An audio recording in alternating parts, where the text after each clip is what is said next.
What if that lingering sensation you've carried all this time isn't mere exhaustion or indifference? What if it's the faint, almost silent whisper of your soul reaching the final stages of its long journey? More and more, you feel like a spectator in life rather than an active participant. The views of others no longer carry weight. The pursuit of accolades loses its thrill, and thoughts of death stir not dread, but a curious sense of calm. The world seems intimately known, down to its tiniest aspects, as though you've lived it countless times before. And perhaps you truly have. But now, it might just be your final visit.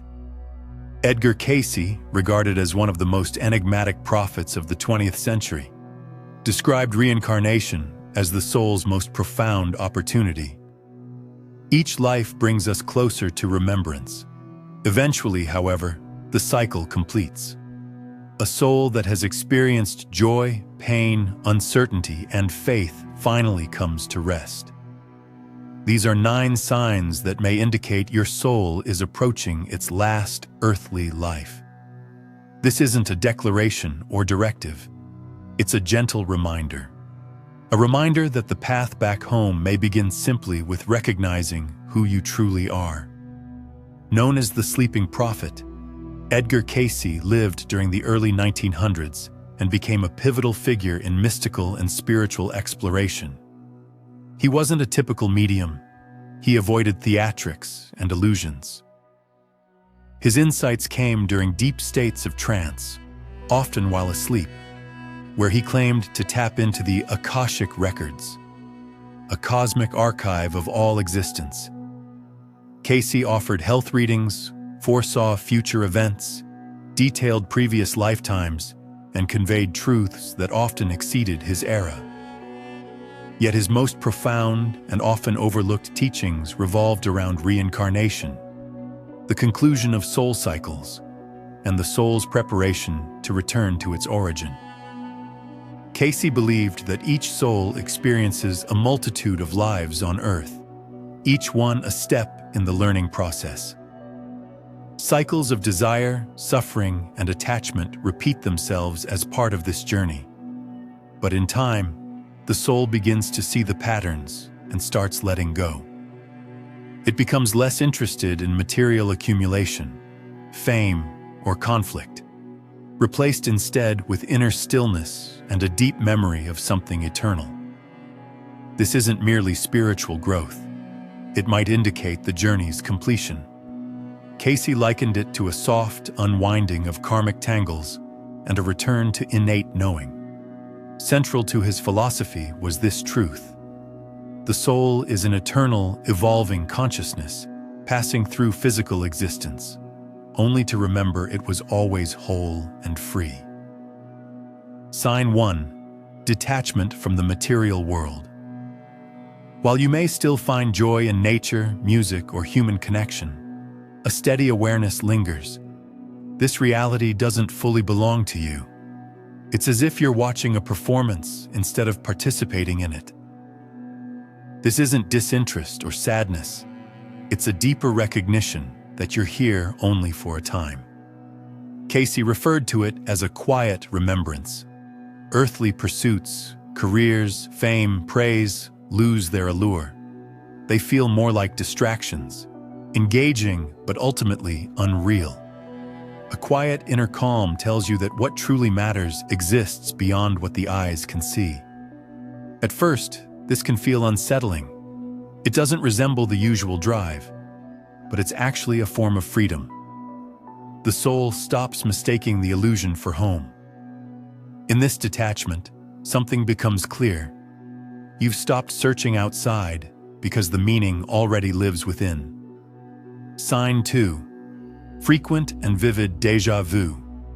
You often experience vivid moments where you feel certain you've been here before. Not just a passing sensation, but a full-bodied recognition of places, words, even emotions. These moments begin to grow in intensity and emotional depth. Cayce viewed déjà vu as fragments of soul memory, reflections of past life experiences coming through.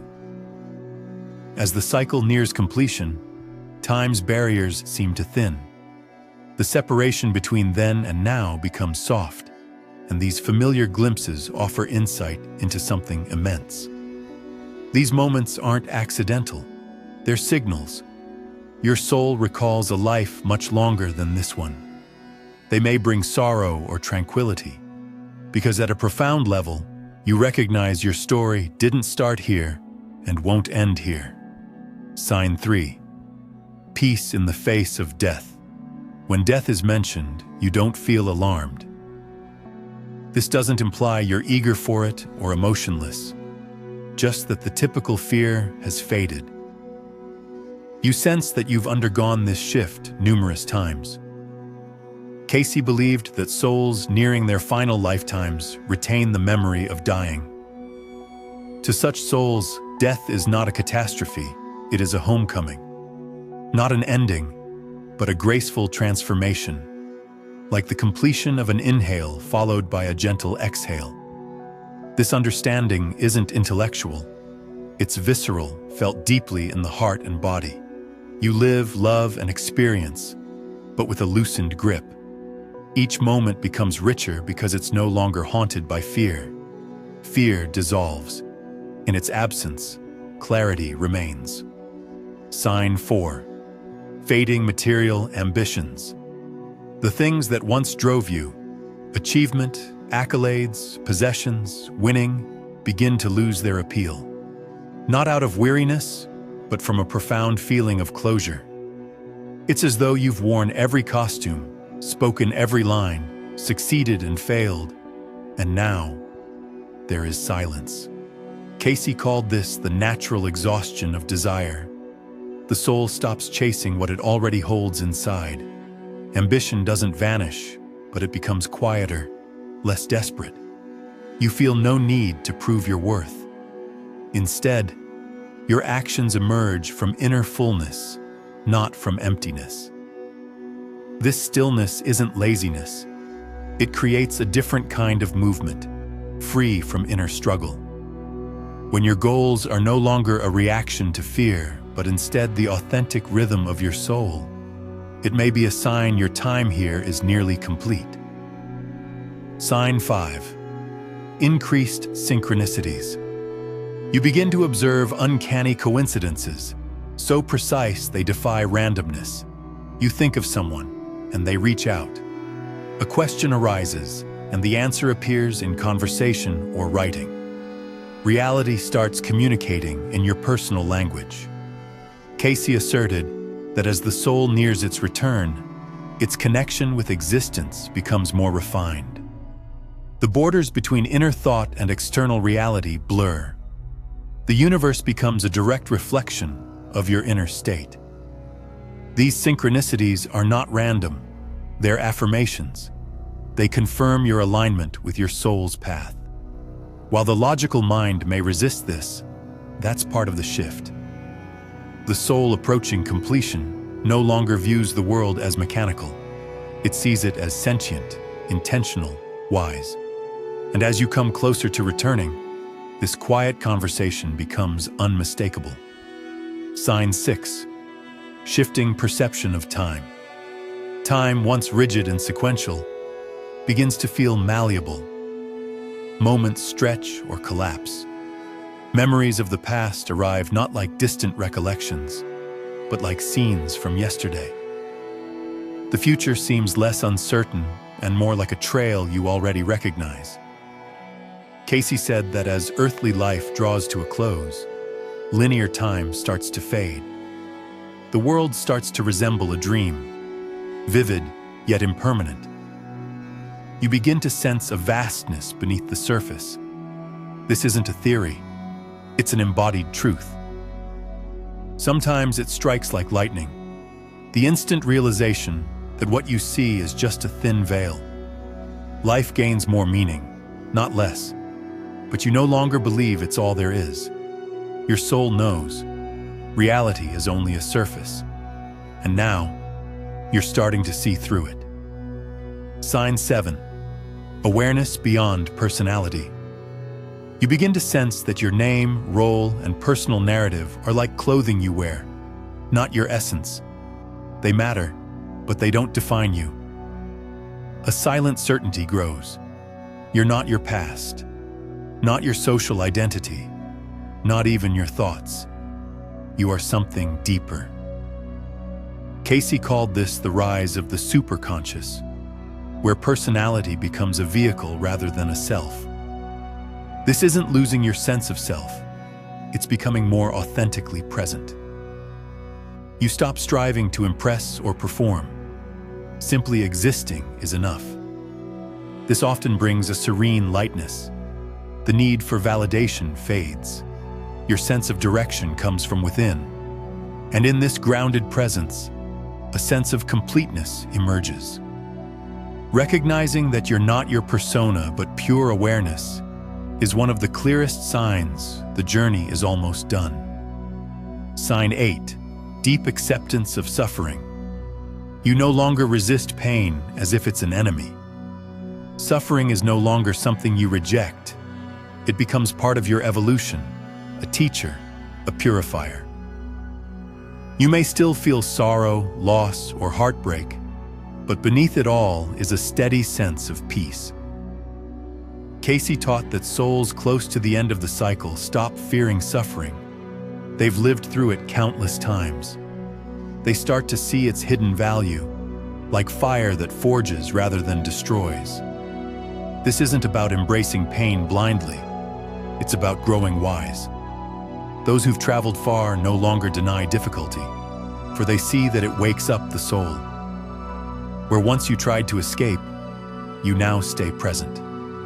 You listen, and more you see. After suffering comes clarity. And clarity leads to light. The light of a soul that remembers its purpose. Sign 9. The feeling of homecoming. There are moments when, for no obvious reason, you feel like you're already on your way home. It doesn't follow logic. It's a gentle, childlike yearning, as if remembering something sacred and forgotten. Cayce believed that at the close of the soul's journey, it hears the echo of its source. Not a specific destination or heavenly realm, but a deep inner sense that everything is drawing to a close, like a novel reaching its final page. A quiet peace begins to settle, untouched by external events. Old hurts lose their sting. The desire to debate or prove fades away. In its place grows a quiet gratitude for existence itself. This is the essence of return.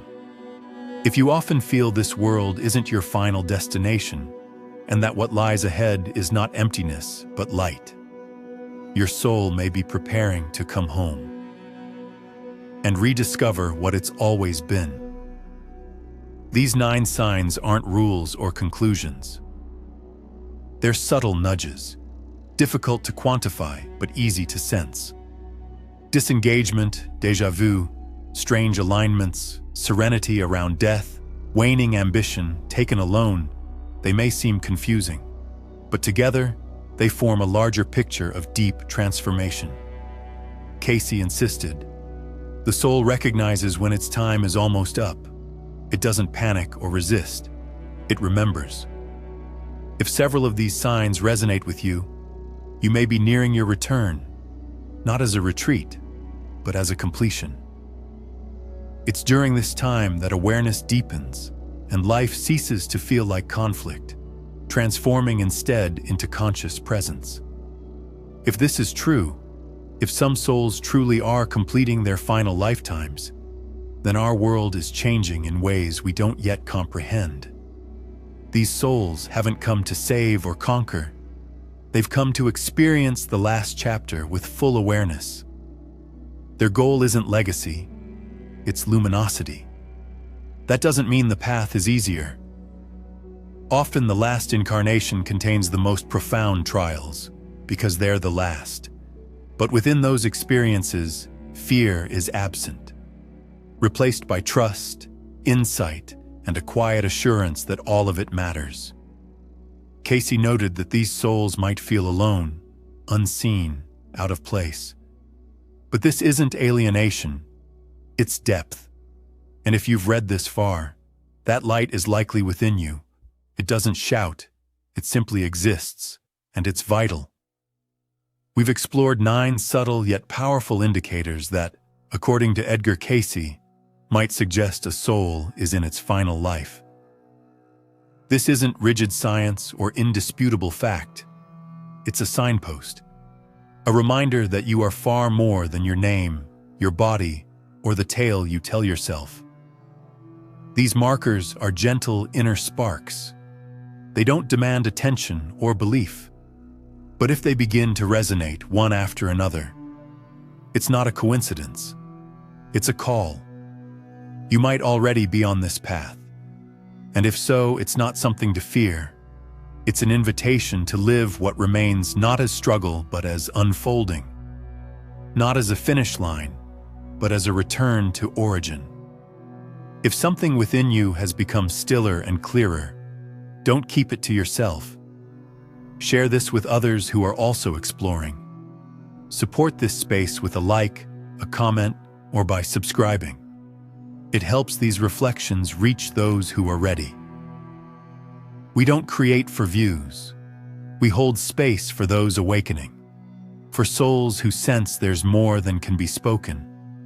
Because this isn't just a channel, it's a path that leads inward, and your engagement helps that path deepen. Have you seen yourself in these signs?